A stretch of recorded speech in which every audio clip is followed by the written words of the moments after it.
সম্ভবত এখানে আগে ভবন।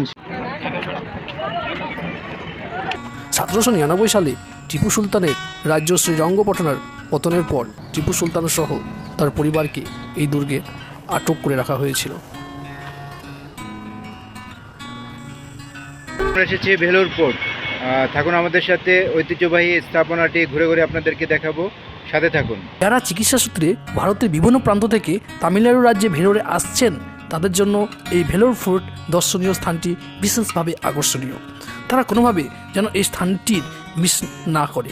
এটি ভেলোর সিএমসি হসপিটাল থেকে পায়ে হেঁটে মাত্র 15 মিনিটের রাস্তা। এই এলাকাটি প্রায় 133 একর এলাকা জুড়ে অবস্থিত। এই দুর্গটি গ্রানাইট পাথর দিয়ে নির্মিত।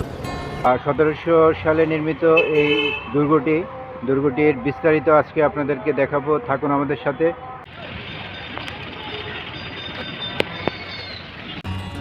এই দুর্গটি ষোড়শ শতাব্দীর মাঝামাঝি বিজয়নগর সাম্রাজ্যের শাসনকালে এই দুর্গটি নির্মিত হয়।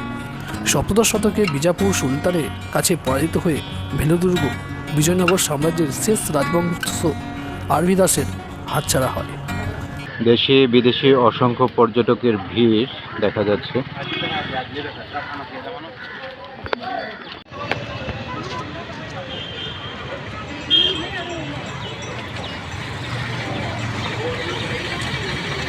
ভবনের নিরাপত্তার জন্য বিভিন্ন রাস্তা, এটি হচ্ছে একটি রাস্তা যেটি গোপন রাস্তা।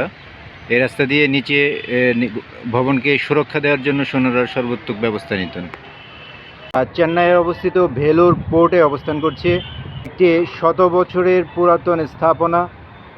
কেল্লার অপর প্রান্তে সাধারণ মানুষ আসলে এই পুরাতন স্থাপনাটি দেখার জন্য অধীর আগ্রহ নিয়ে এসেছেন, এবং যারা আসছেন তারা কষ্ট করেই কেল্লার উপরে উঠছেন।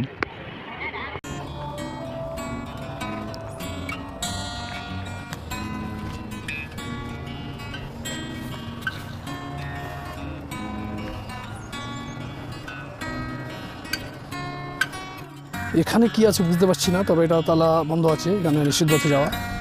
বুঝতে পারছি না কি আছে, নিশ্চয়ই কোনো গোপন কিছু আছে, তার জন্য এখানে লক করা আছে। শরণার্থীদের যাওয়া নিষিদ্ধ। দুর্গে অবস্থিত এই 12 কিলোমিটার গোপন সুড়ঙ্গ।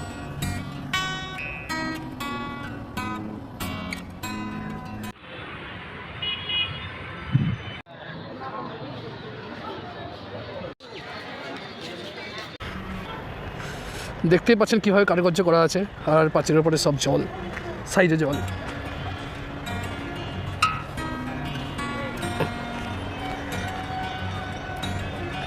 ওই দূরে দেখতে পাচ্ছেন পাহাড়, যদিও ভেলোর শহরটা একটা পাহাড়ে ঘেরা, চারিদিকে শুধু পাহাড় আর পাহাড়। দেখতে পাচ্ছেন একটা হাত কেটে পড়ে আছে। সবগুলোতে এভাবে আগে সেনারা গার্ড দিয়ে থাকতো যে বাইরে কোনো শত্রু আসছে কিনা। দেখুন এই পাঁচিলের ওপর থেকে মন্দিরটা কেমন লাগে।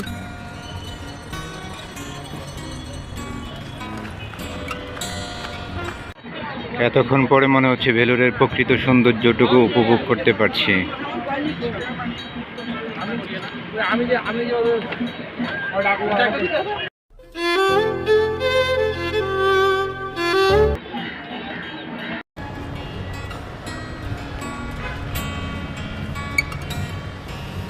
দেখতে পাচ্ছেন কত দর্শনার্থী আসছে ফোর্ট দেখার জন্য, অসংখ্য দর্শনার্থীর ভিড়।